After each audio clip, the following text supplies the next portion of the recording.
नमस्ते साथीहरू। आज माघे संक्रान्ति। हाम्रो परम्परामा आजको दिन खिचडी खाने चलन भएको हुँदा मैले पनि खिचडी बनाउँदैछु। हेरिदिनु होला है।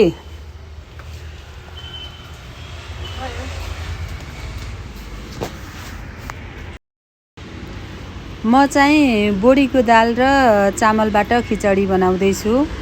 यसलाई बनाउनलाई पहिला लगभग आधा घण्टा जति चामल र बरम्बरी चामल र दाल भिजाइदिने। त्यस पछाडि भिजिसकेपछि दाल चामल मिक्स गरेर कुकरमा राख्ने। अनि राखिसकेपछि त्यसमा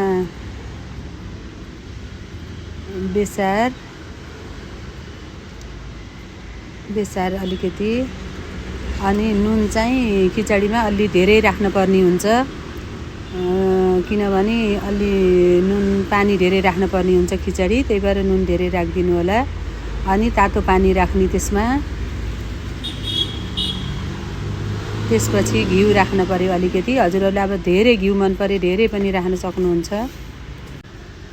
घिउ राखिसकेपछि अब यसलाई लगभग 2 देखि 3 सम्म सिटी लगाइदिने।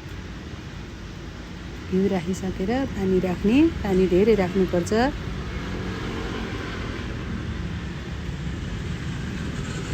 त्यसपछि कुकरको बिर्को लगाउने र यसलाई 2-3 सिटी लगाउन राख्दिएँ मैले। अब त्यसपछि यो काँचो हल्दी र अदुवा चाहिँ यसको लागि एकदम राम्रो हुन्छ खिचडीको लागि।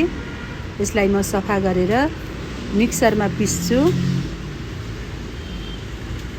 त्यसपछि मिक्सरमा 2 सिटी लगाइसकेपछि कुकरलाई निकाल्ने ग्यासबाट। त्यसपछि यसमा अघि पिसेको हलेतो र अनि अदुवालाई मिक्स गर्ने।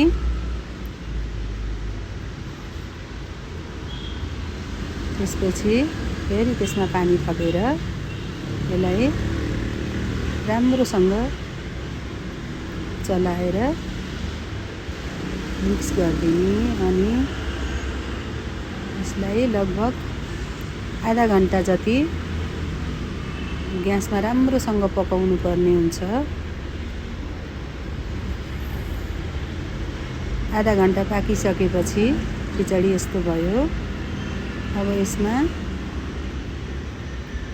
घिउ राख्ने। अझै घिउ धेरै राख्दा पनि हुन्छ, आफूलाई जति मनपर्छ त्यति राख्न सकिन्छ। खिचडीमा घिउ एकदम इम्पोर्टेन्ट हुन्छ। घिउ अदुवा र हलेतो चाहिँ एकदम इम्पोर्टेन्ट हो खिचडीको लागि।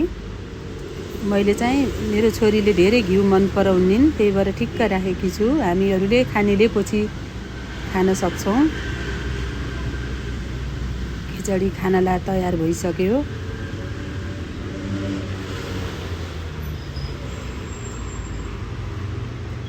अब भगवानको लागि म पहिला सुरुमा भगवानलाई निकालेर त्यस पछाडि हामीहरू खानलाई रेडी भयौँ। दुध र घिउसँग एकदम मिठो हुन्छ। यसलाई तरकारी र अचारको त्यति आवश्यक पर्दैन। खान मनपर्नेले खान सक्नुहुन्छ। हामी चाहिँ दुध र घिउसँग खान्छौँ। एकदम मिठो हुन्छ, स्वास्थ्यलाई पनि राम्रो हुन्छ। हजुरहरूले पनि